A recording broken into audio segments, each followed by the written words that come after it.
उनसे क्या मांगे हैं, क्या कहना चाहते हैं?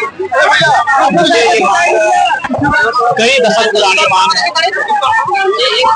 अंग्रेजों के कालखंड में 1881-91 1901 से लेकर 31 तक सभी एबोरिजिनल ट्राइब, सभी एबोरिजिन, सभी प्रिमिटिव ट्राइब के नाम से कुर्मी झारखंड के और 12 समुदायों के साथ सूचीबद्ध था।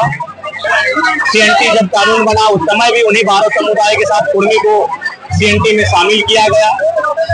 लेकिन अंग्रेजों ने जाते जाते पूरी दुनिया को, उद्योग जगत को ये बता दिया कि उद्योग को फलने फूलने के लिए, खनन इत्यादि के लिए कुर्मियों की जमीन सबसे उपयुक्त होगी और वह अगर शेड्यूल्ड होंगे, उनको अगर विशेष अधिकार दिया जाएगा, विशेष संरक्षण दिया जाएगा, तो ऐसी परिस्थिति में जमीनों का अधिग्रहण आसानी से नहीं होगा, काफी कठिनाई होगी।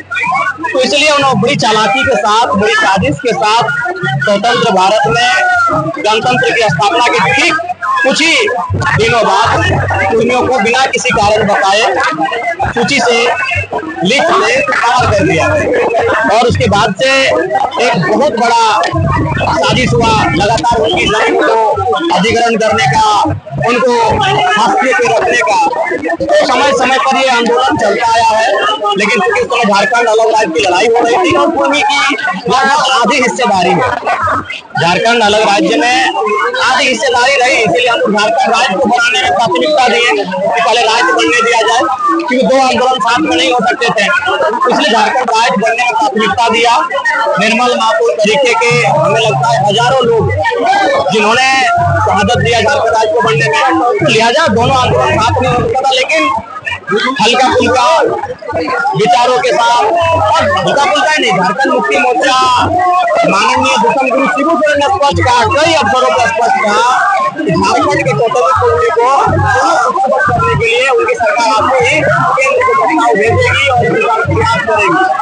रामदेव सिंह ने भी स्पष्ट कहा कि कुर्मी को जनजातीय सूची में सूचीबद्ध करना चाहिए। कोल्हान के बहुत बड़े नेता थे, कह सकते हैं जयपाल सिंह आगोन सुंदरी, उन्होंने समर्थन किया होना चाहिए। तो ऐसे अनगिनत अवसर है जब हम लोग आंदोलन भी किए हैं, हमारे आंदोलन को समर्थन भी मिला है और आश्वासन भी मिला है, लेकिन केवल वो आश्वासन ही बन के रहा। और इन 75 सालों में आज हमारी जो स्थिति है वो इस कगार पे आ गई है कि हम अपने अस्तित्व से विलीन हो जाएंगे, अपनी अस्मिता, अपनी पहचान को हम लोग खो देंगे। इसलिए थोड़ा हम लोग एकजुट होकर समाज के बैनर तले, किसी राजनेता के बैनर तले नहीं, किसी चेहरे के बैनर तले, समाज के बैनर तले यह आंदोलन चल रहा है और यह आंदोलन चलेगा जब तक हमारे मांगों को स्वीकार नहीं किया जाता है, हमारे अस्तित्व की रक्षा के लिए हमें सूचीबद्ध नहीं किया जाता है, ये आंदोलन चलेगा। और मैं पुनः केंद्र सरकार, राज्य सरकार दोनों का इसमें विषय होता है। राज्य सरकार प्रस्ताव भेजती है, रिपोर्ट तैयार करती है, फिर वो कैबिनेट में जाता है, संसद में आते हैं, राष्ट्रपति के पास पहुंचकर नियम बनते हैं। तो इस लिहाज से राज्य और केंद्र की सरकार दोनों से आग्रह होगा कि हट धर्मिता को त्यागे।